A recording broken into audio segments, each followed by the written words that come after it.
Welcome to the Leadership Insights Podcast, a global space where leaders from entertainment, business, sports, and other arenas stop by to share their experience and perspectives on leadership. Hopefully, some inspiration and learning could take place. I'm your host, Dr. Saul, and I invite you to grab a cup of tea or coffee, sit back, and enjoy today's conversation. Thank you, everybody, for joining us today at Leadership Insights with Dr. Saul. In this podcast, we attempt to explore leadership with people who have exhibited leadership in different areas of life: entertainment, business, industry, whatever you might call it. We've decided that we want to create an avenue where proven leaders can come share some tidbits with us and others, our audience, so that emerging leaders can learn the principles that these successful leaders took advantage of or exhibited to get to where they are. Today, first of all, I'm joined by a good friend and co-host, Tim Melone. Tim is an executive coach who has spent his career helping business leaders be effective in their leadership. He's helped leaders and their teams be more successful at accomplishing their goal. Tim actually is traveling today. Everyone's been traveling. Tim is traveling today. He's just gone from Virginia to North Carolina to go speak to a group of leaders. Welcome, Tim. Thank you again, Dr. Saul, for having me. Pleased to be with you. And I'm really excited about the opportunity to partake in this event. So again, thank you. Again, for Leadership Insights, my name is Dr. Saul. Some call me a leadership expert. I call myself a leadership student, perhaps because I earned a doctoral degree in organizational leadership. But I have been on a leadership journey, still learning tidbits as to how to help leaders be better at their leadership. Today, I'm excited to have a special guest. As he doesn't know this, but I've been thinking about this for a while, that at some point I'm going to have to get this guy on the chair. And it took quite some doing, and we're honored and delighted today to have Richard Mofe-Damijo, known by those three letters, RMD, by his fans. RMD is a successful actor, entrepreneur, lawyer, father, all kinds of things you can add to that. And in recent times, actually took some time off of acting to go work with government. We'll address that later. But today we're excited to have him here. Richard has excelled in the acting sphere, has won 3 African Academy Best Leading Actor Awards, and recently got a Lifetime Achievement Award. There's so many accolades he's received. We're not going to go through them. If not, we'll never end the show. So today we want to say a huge welcome to RMD. Thank you very much, Dr. Saul. Thank you. It's a privilege to be here. Thank you. And RMD himself has been traveling. He was just in Chicago and hopped on the plane to head to the DC area. And through the machinations and hard work of some good people, we're able to get everyone together. So again, welcome, RMD. We're excited to explore this with you. And thank you for having me. Thank you. So let's get to it. I've always thought leadership was the idea of influencing people, and I've always defined leadership as taking people from where they currently are to where they need to go, or they need to be, based on the organization or individual goals. RMD, tell us, what does leadership mean to you? I think it's in its basic form, which is action, taking action. Let me illustrate this, and maybe we'll find a name for it. But recently I got the biggest insight into leadership through the eyes of a young woman. So I was at the Essence Fest in New Orleans a few months ago, and we were in a group, And the youngest person in the group was this young lady. She's probably maybe 23 or 24. And every time we had a problem, she stepped up. When we're looking for directions, she will pull up her phone and tell us to wait somewhere, let her go explore. And when we wanted to eat, she will pull up her phone and volunteer to get food, and she just kept providing solutions at every time. I watched her for 3-4 days doing the same thing over and over and over. And when this was going to happen, it hit me that is perhaps one of the strongest demonstrations of leadership that I have ever encountered in all my life of working. And I have worked in front of the camera now for almost 40 years. I've seen people step up to the plate when there is a problem and lead from the back or from the middle or from the front, but I haven't yet seen a young woman lead a pack of old men and women, providing solutions and just making sure that everybody was comfortable. I think for me, that has redefined leadership for me to be not just a set of skills, not just strategic thinking or whatever the books will say, or the habits from the 7 to the 5 to the 12 habits. For me, it has become hard. So leadership for me is hard. Just being empathetic, to everybody around you, and just be willing to take action to move people, or to be able to move, whatever, to provide solution or move people to where they desire to be. Wow. Thank you so much. So in this individual who you talk about, she was able to take initiative, and she was able to be result-oriented. She had a group of people she was working with, and she basically said, I'm going to take it upon myself to find solutions for whatever the need was. There was a gap, and she filled that gap. So in her own form, as Tony Robbins will say, she was a leader because she was getting the results in that time when the group needed some results. Wonderful. I guess my follow-up question for you would be, when did you first realize in your life that you were a leader? And added to that, what did you feel was necessary to do to equip yourself? Because I've always thought that to be an effective leader of others, you must first be a leader of self. When did you first realize you were a leader, and what steps did you take to help your brand of leadership? Well, thinking about it now that you ask, I think I was, in a sense, born into a position of leadership. In my family, in the architecture of my family, when you are the first male child of a family, you are from birth, it is drilled into you that you are the leader of the family, that you are born into a position of leadership and that you must lead. Therefore, you start to be, your parents begin to hone, the skills that they think, will help you in your leadership. For me, my mother used to always say to me that I needed to be sensitive and sensible.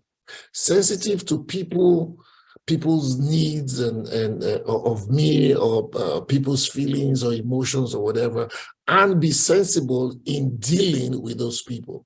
And so in all of that, grooming, there is empathy. In all of that, there is you are taught to be humble, and that humility doesn't diminish you in any way. You are taught to be a servant leader, a leader who must serve his people, the Christ-like figure, if you like. So you will sacrifice to make sure that everybody else is comfortable before you do what you have to do. So at every point in my life, I was made to understand that every other child that is born after me is my responsibility. And I happen to also have two females born ahead of me who were older than me, but my father always made sure that, told me that my responsibility to the two of them was to protect them always with my life. So I found that I had no choice but to always lead when it came to my family. And I think by extension, I started to apply that to my play group, to my class and everything. And it manifested early because at some point, they used to call me, my mother used to call me, and some of the women around my street used to call me Agotu. In Robo, it translates directly to King of Boys. So I had that name of being called the King of Boys. So I was the head of the pack of my play group. And when I got to school, it reflected in everything that I did. And I just found that every time I'm in a group, I have to step up, or something in some quality in me, whatever set of skills that I have comes to the fore. I remember many years ago, my first time in a group trip to America, we were 18 of us were pulled from different countries in the world, and we came to America for a 28-day tour. And they had some sort of thing they do in the beginning of the tour where people stood up and spoke for about 5 minutes. You introduce yourself, talk about your country and everything. And usually from that, they pick the leader of the group. And I didn't know what I was doing, but I stood up like everybody else, spoke for 5 minutes. And when it was all over, I was made the head of the group. So I have found over the years, again, that everything that I was taught as a child, to be humble, to be respectful, to be sensitive, to be sensible, and to be ready to sacrifice for other people, has availed me in every time that I'm in a group or that I'm being put in a position of leadership. I don't know if this answers your question, but it's. I think about it, and this is what comes to me. Okay. Thank you, Tim. There was a book written, Everything I Learned in Kindergarten, and your answer, RMD, just made me think of that. And now I'm compelled to not call you RMD. I want to call you the King of Boys. I actually love that. I appreciate that story. You've mentioned in a really important word in your intro, and then in your answer to Saul. You talked about empathy, and empathy is a really powerful characteristic. You can't do much reading today about leadership without considering empathy. I'm curious to know, how do you be empathetic? What do you do physically, mentally, emotionally to be empathetic, to demonstrate empathy? Well, I listen. I listen when people need to talk. I listen, and I respond in ways that show that I am connecting to them. I guess also being an actor, my life is about connecting with an audience always. And the energy is not a one-way energy. It's a two-way. It's an energy that when you receive it and you give it back, you keep rotating it. So in African theater, we call it a call and response. In the European or American theater is not a call and response thing, but for us, it's a cyclical energy. So you're in a group and you have an ear for everybody speaking to you, and you demonstrate by listening to them and joining them in whatever story you're telling, or whatever problems, and finding solutions to whatever problems that they might be going through. And that for me is how I connect to people. Just being able to let them know that, I have a listening ear for them always, and I'm willing to hold their hands and journey with them to accomplish whatever goals that they need to accomplish. If my joining hands with them will in any way make them accomplish goals. I find myself working with a lot of young people today, mostly pro bono.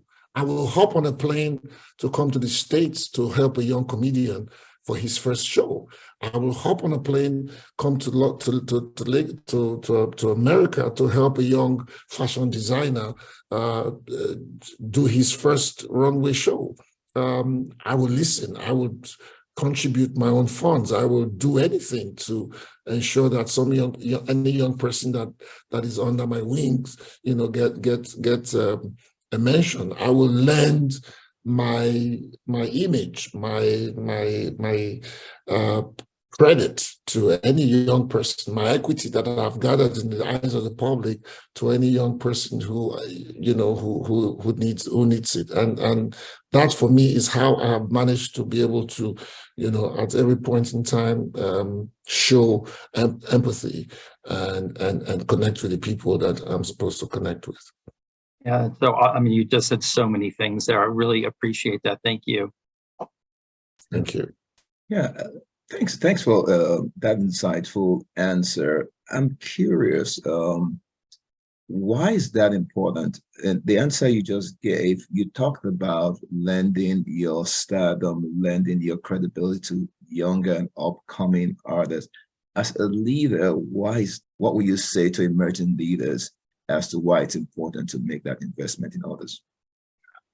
Because it's the simplest life injunction that we've been given to, and people tend to politicize some of these basic rules of living. Loving your neighbor as yourself or lending a hand, it's a supreme injunction to all of us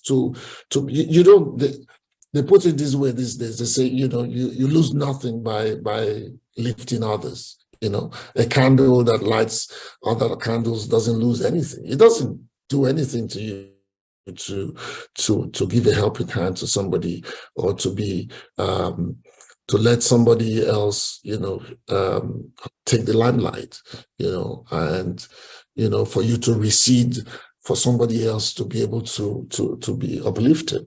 So for me, it's part of the training I got, like I said, as a young person being born into the position of leadership.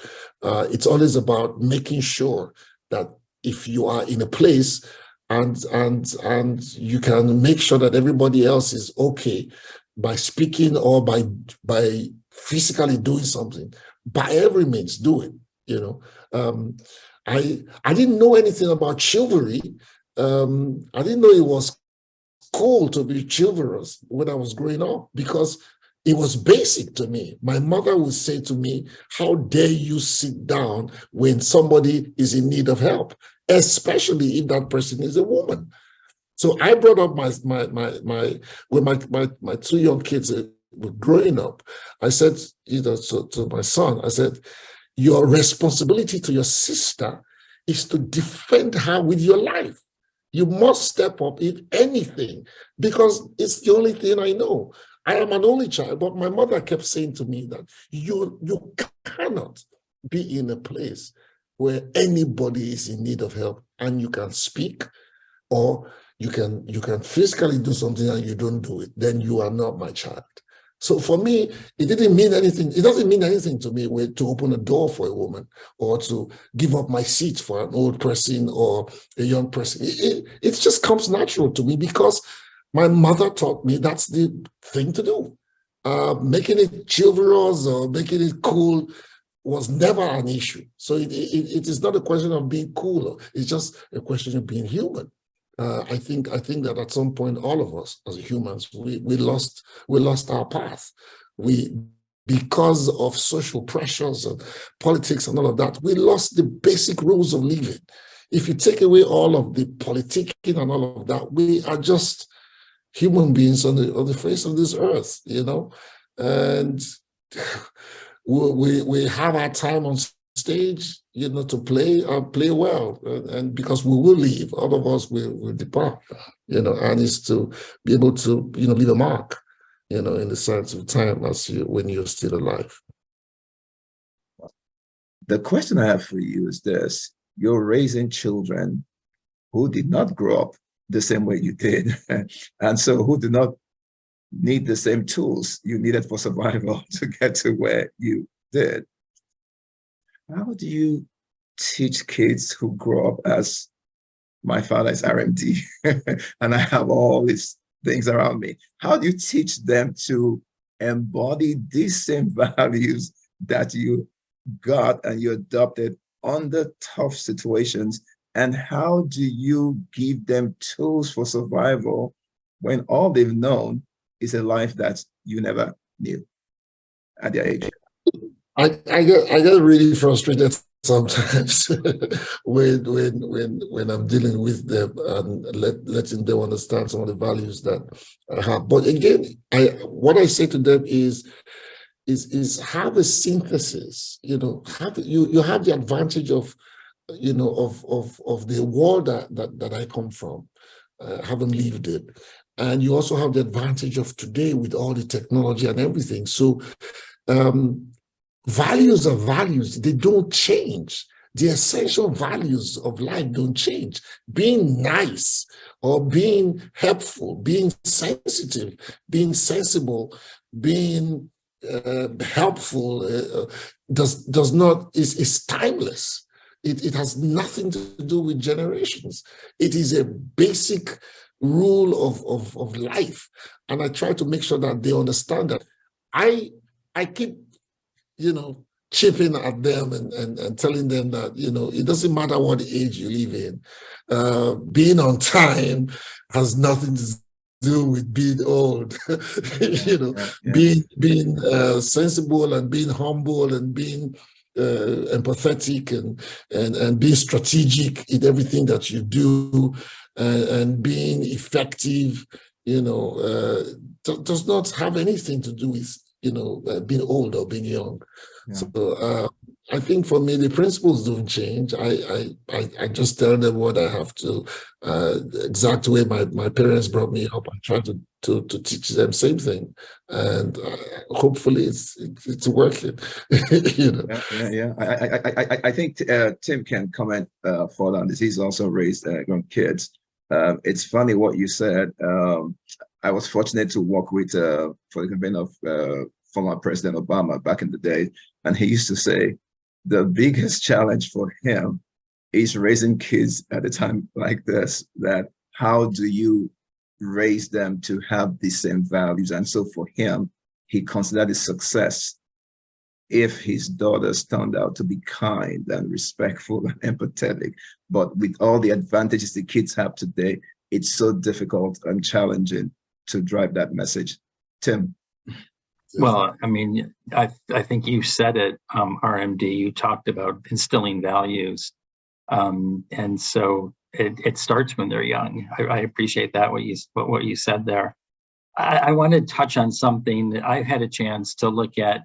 Your kind of the things that you've done and the successes that you've had, and I read your Wikipedia page. It's not often I get to talk to somebody who has their own Wikipedia page. But I'm curious to know, as you became more successful, as you became more and more of a recognizable public figure, do you remember any intentional or conscious choices you made about your own leadership? There is a sense of responsibility, accountability that comes when you achieve that notoriety. So what intentional things did you do about your own leadership and who you wanted to be as a leader? Tim, to be honest, it's a heavy burden. In Nigeria, we call it being a role model. Yes. So I will always go back to how my mother, so I'm my mother's child. I will always go back to the lessons that she taught me. She will always say to me to be humble. Now, humility, I use it as an anchor to say that no matter how successful or recognizable I become, the homeboy in me will not change. Mm. So there are people who will be very obtrusive in your face, and they will demand of your time and everything.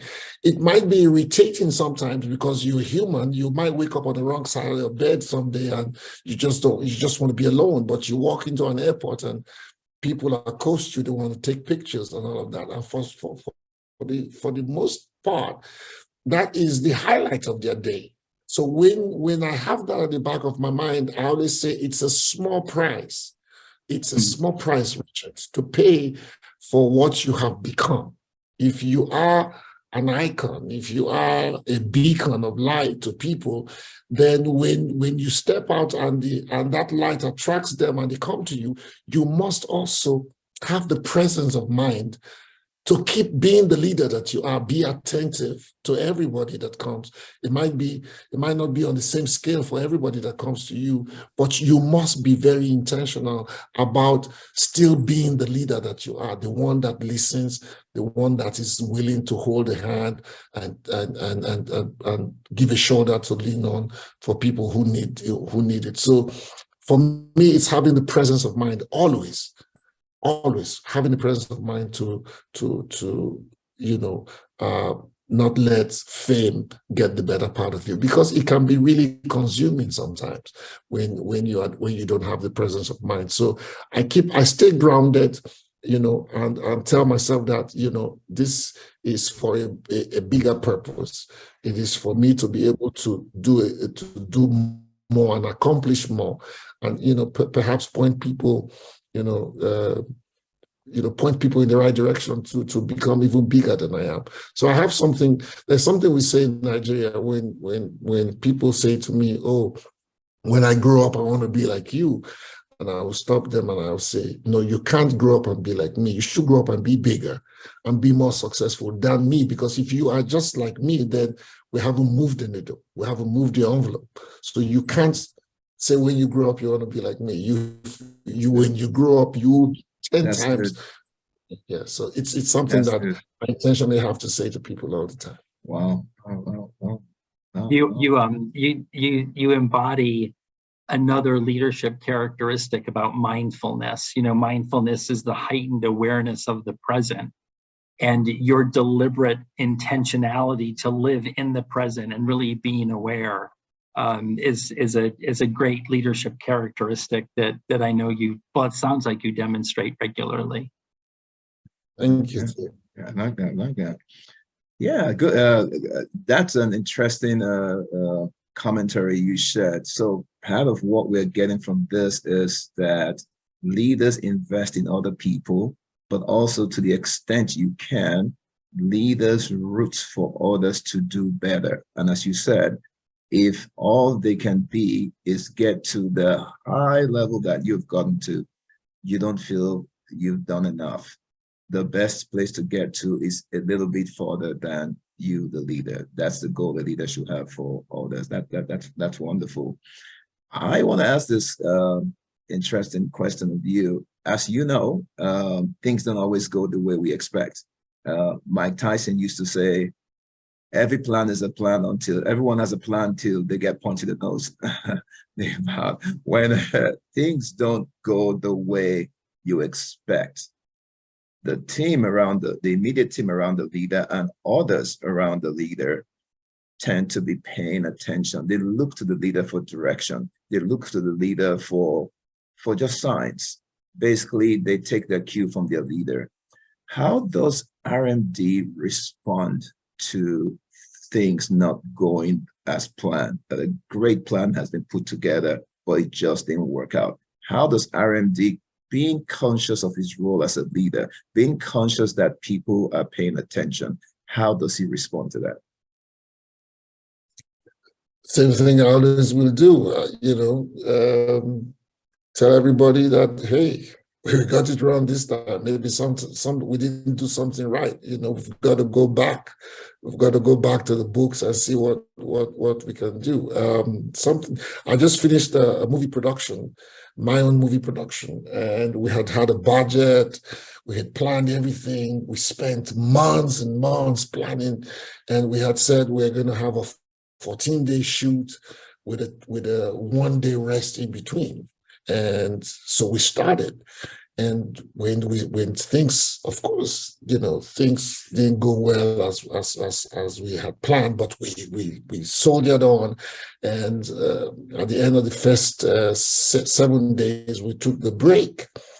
And the break was to let people, reset and revive. And we came back after the 1-day break, and 3 days down the line, at the end of the third day, my production team came to me and said, the team still looked tired. Now, it doesn't look like the 1-day rest was okay.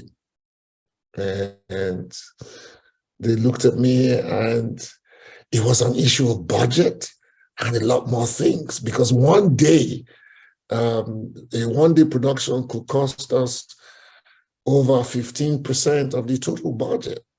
And they were looking at me, and I had to make a call. And I said, so what do you guys think we should do? And they said, they think we should go on another day break. And I said, okay, let's go on a break.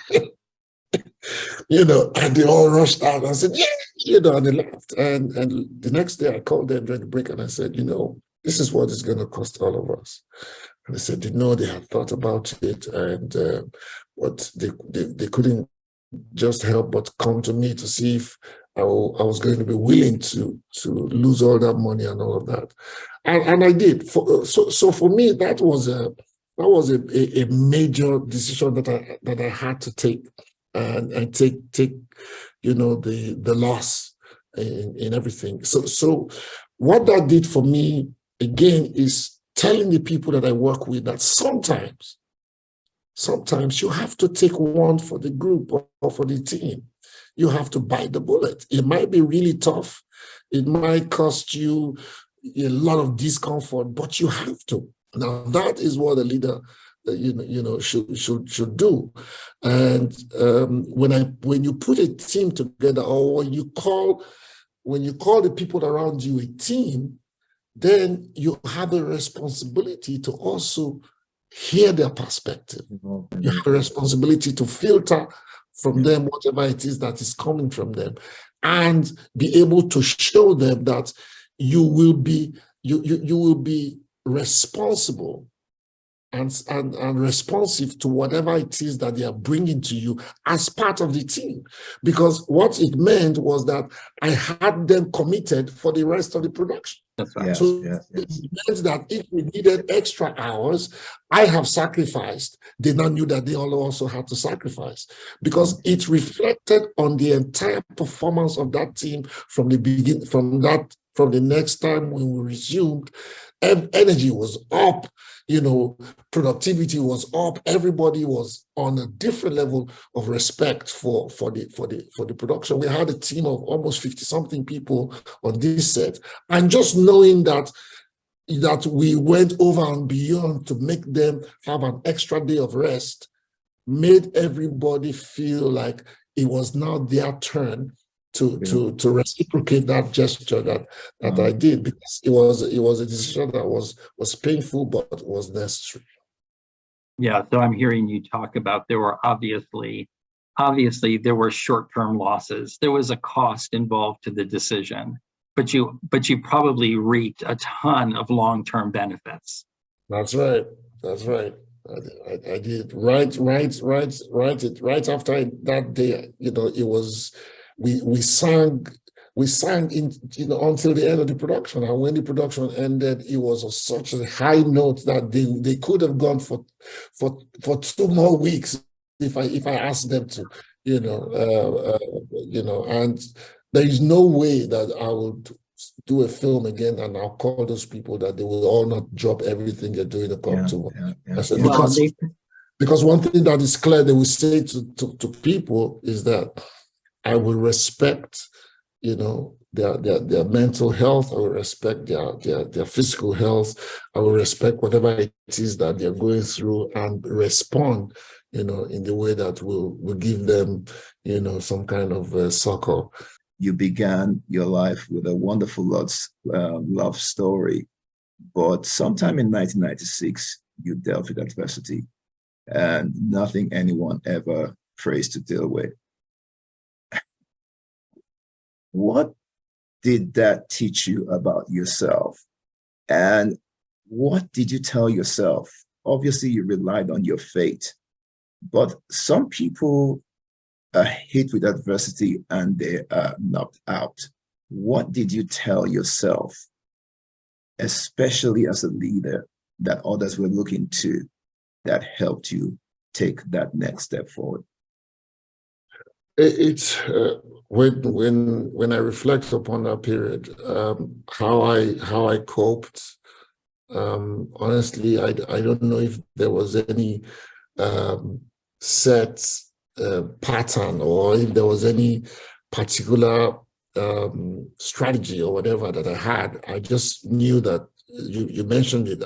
My faith was the rock upon which I leaned on. You don't question certain things in life, and I didn't question it. I just kept hoping that it would lead me to some other thing. The one thing I did for sure was that I needed to be engaged. I needed to engage my mind, to be distracted in a sense. So I went back to school. I threw myself into something that everybody around me wanted me to be. The team might not know this, but if you are from where I come from, every child is every family expects that there will be one lawyer in the family. So I went back to school and studied law. Which was a very difficult decision to make, because law in Nigeria is a very difficult course, because it's very time consuming. So for me, it helped me to feel distracted enough and not drown in sorrow, because it was the first one year was really bad. I had to just pull myself out of all of that, sorrow, and, get into something more engaging, which was going back to school. And that sort of helped me in, beating my path back to society, to be a regular member of society again. So you found purpose. You found purpose to help people. Absolutely. Okay. Absolutely. Yes. Tim. Well, I read this morning, and I didn't know that, by the way, about your culture and about, the attorneys and families. So I appreciate learning that this morning. I read today where it's not that a man is successful because he hasn't experienced failure. It's how he responds to that and how he responds to the adversity. And right. Again, you've just really highlighted that. Is that something, once again, I'm always interested in the deliberateness of leadership. And I would imagine just the way you described that is that you needed to find something that took your mind off of it.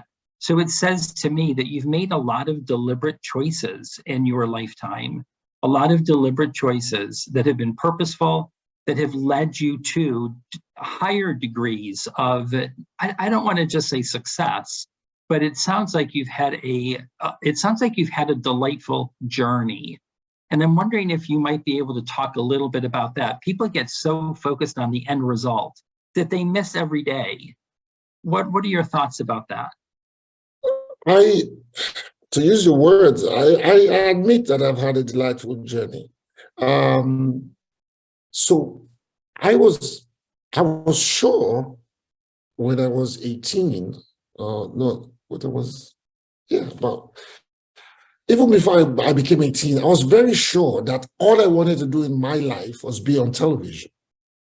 The minute as a child, I encountered television, I knew that I wanted to be one of the people not watching the people in the box, but be one of the people in the box. So as a child, I was completely fascinated. I would run away from the house and go watch, old Westerns with John Wayne and the Family Cartwright and all of that. And I just wanted to be one of those guys. And so when it was time to go to university, it was always clear to me that I was going to study theater.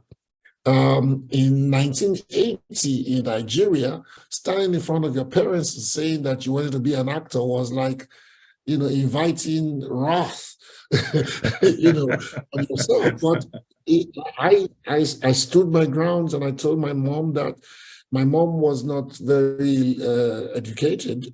She didn't know what going to school to study theater meant, but she knew what going to school to study medicine or law or engineering, which were the only 3 courses they would allow meant. And I looked up at her and I said to her at that time that because she was crying, I was crying, and she just kept begging me, why can't you just go study this law that everybody wants you to study? And I said to her, because you will see me on television.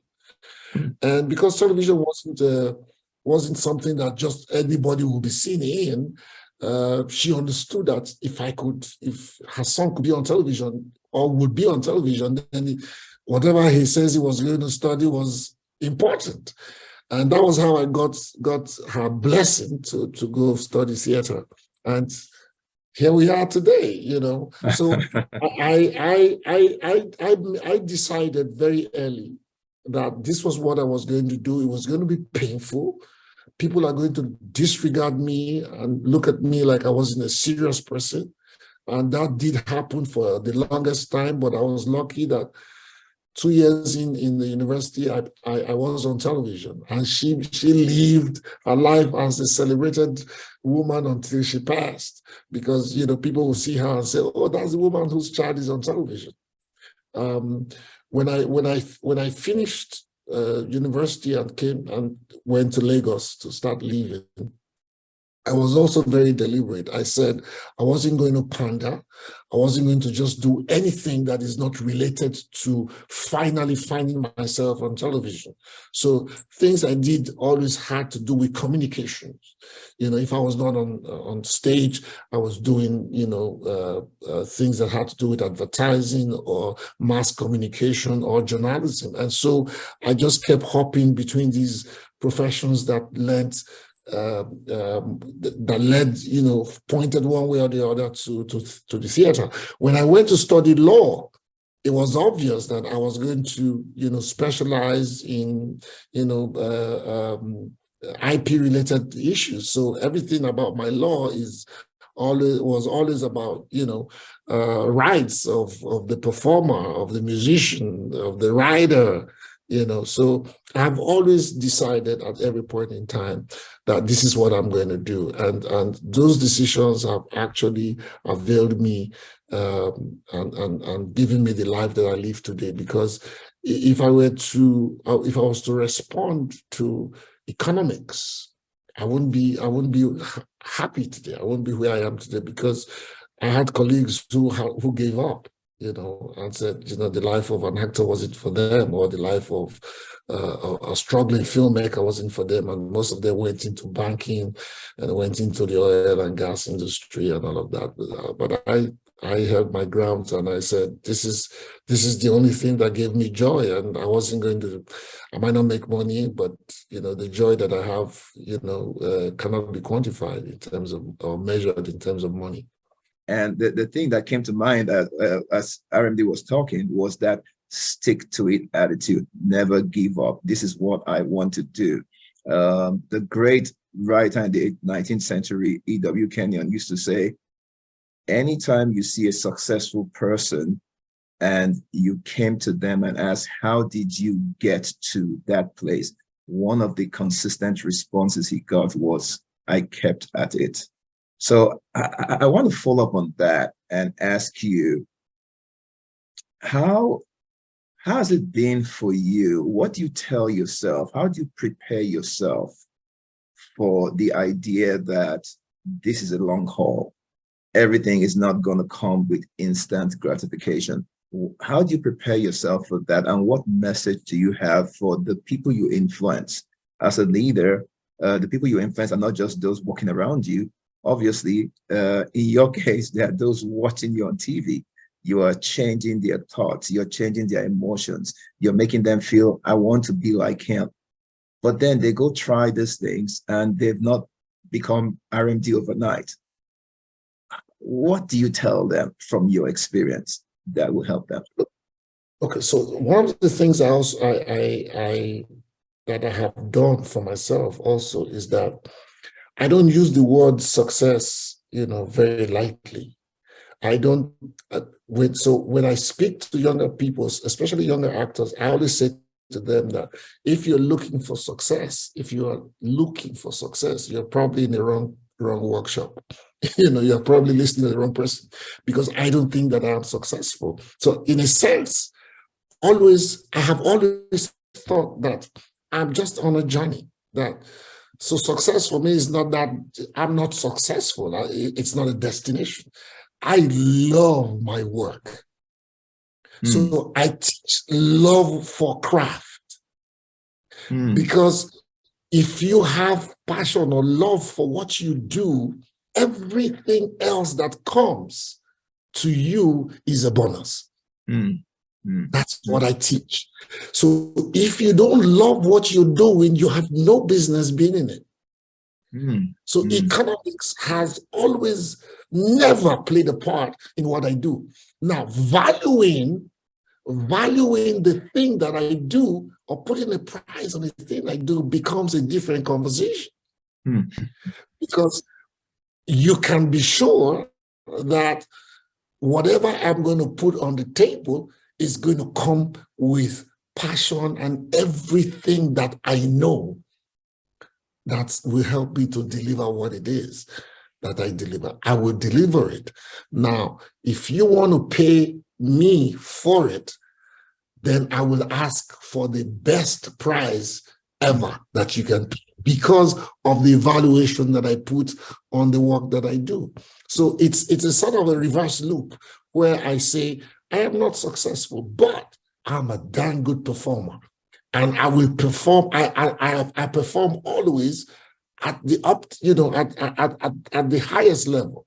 And I will bring professionalism, I'll bring everything that everything in the superlative term, I'll bring to the table.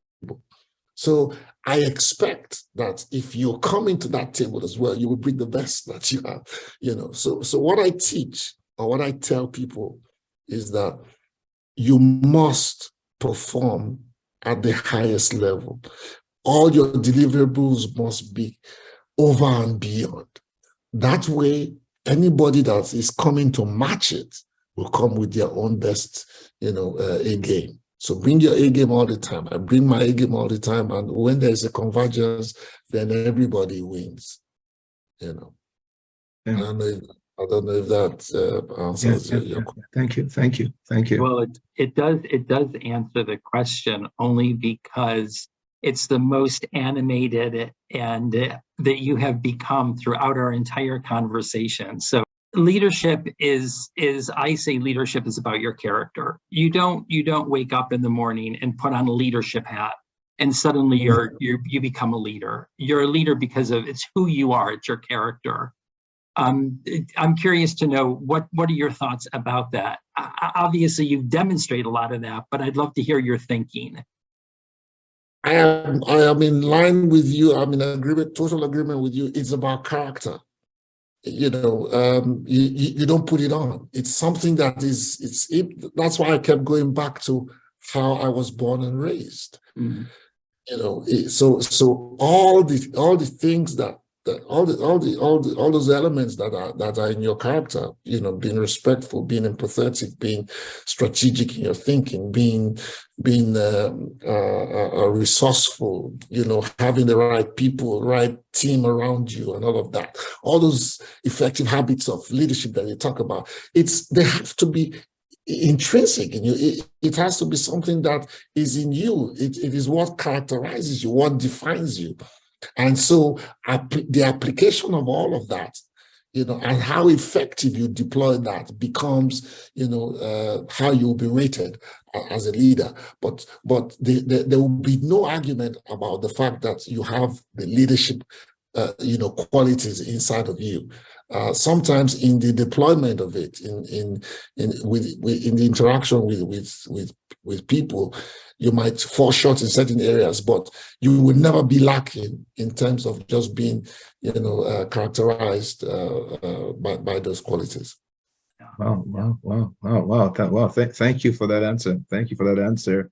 I wanted to follow up with this question about what we represent. As a leader, you stand for something. As a leader, I've always felt like a leader communicates their values through their actions, their words and actions. Like, the first part of my question for you is, what is RMD communicating? What has RMD decided over time he wants to communicate through the choices he makes, through the things he does on a regular basis? There's an overarching message he wants the people that follow him, the people that watch him, to get. What's that message? Quality and integrity. I recall a few years ago, you had to speak up. There was the police brutality incident going on in Nigeria, and you stood up to say something. That's not always a popular thing for an actor trying to get paid, because when you speak against the authorities, that comes with its own cost. What's your thinking when you make those kinds of decisions? It's simple. When there is wrong, what is wrong in society is what is wrong in society. And if you are in a position of leadership, or if you are in a position of leadership, you should be able to say, people are looking at you, and people are sometimes looking for directions from you. So you should be able to say, what the truth is. And that was what that time was. I had to step up and say, yeah, this is wrong, and the government needs to do something about it. I didn't think it was a big deal to do that anyway. Like I always say, we all have a responsibility, towards society, and if you don't speak up, then you cannot now turn around and call yourself a leader, because when those moments pass and you step up, to speak, nobody's going to listen to you. Integrity is very important. The people, when you drop a name, or when you mention a name, what do people see? The reason why I said earlier on quality and integrity is because of the kind of work I do. If people see my movies, there's one thing that they can be guaranteed of, is the fact that, some work would have gone into it. So people will say, oh, if Richard is in a film, that means, the film must have some redemptive quality, because he wouldn't just, be in any film. So that is important. You don't mess with that. So it's like me. I adore Denzel Washington, on and off screen. And so if I see him in a movie, for me, what that speaks to me immediately is that, oh, he doesn't just appear in any movie. He would have thought about it, and I can trust his judgment. So people also trust my judgment when they see me in movies. So I have to make sure that I don't mess with that. So that's why, people want good quality. So it's like becoming the manufacturer of a product. You see the product, you can buy it and in the dark, put it in your mouth and ingest it, because that product must have gone through the best quality control that is possible in the land. So that was what informed my, Is that consistent with you're making the choice to go work in government? I don't know too many actors who go to work in government. How did that come about? Well, to your values. it was part of it came out of what I was doing. I was worried about my little town where I was born and bred, Warri, and I was doing a comedy show called Made in Warri, where I was giving younger comedians and musicians and actors, dancers and singers, people in the creative arts, a chance to come to the limelight.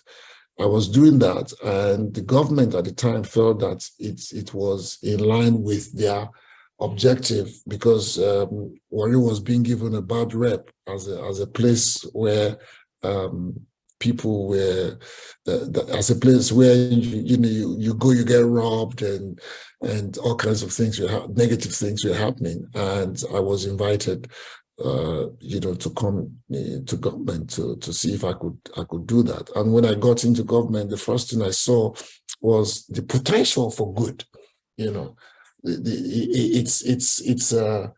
It's amazing when you get into government how much good you can do, that you can see. I guess that is what lures most good leaders into it. How they do it and what they do when they are there becomes another issue completely, because everything gets politicized in the process. But I did my bit when I got in there, and entertainment was brought into the fore. It became, for the 8 years of our government, we were known, for how much we put into entertainment and brought people in there. It became like a sort of mecca for the creatives. And it still is until date, and I'm very proud of that legacy today. That's great. So I guess our final question as we come to the end of this exciting exercise day, talking about leadership, we'll just ask you one more question. When all this is over, RMD, what's the most important thing you want people to remember about you? I've been asked that question a lot of times, and I always draw a blank. But I guess, because I'm an actor, they will say, he came, he saw, and he conquered. So thank you so much, Richard. We've had a delightful time with you today. Thank you for taking the time to spend with us and share some of your insights. Thank you for making the sacrifice to come be with Leadership Insights today. Well, thank you for having me. It was a pleasure. Tim? And thank you as well, RMD. It was great to meet you, and this was a great conversation. I appreciate your time so much. Thanks all for the opportunity. Thank you, Tim, for joining me. Again, thank you, Richard. Mofe-Damijo has been our guest today. Thank you for embarking on this journey with us at the Leadership Insights podcast. We hope you enjoyed today's guest and conversation as we enjoyed bringing it to you. Remember, as leaders, if we're not learning, we're not growing. Special shout out to our executive producer, Erin Hayes. You may reach us at newhorizonsbp.com. Twitter handle @SaulGlobe. Until next time, I'm your host and fellow adventurer in leadership, Dr. Saul.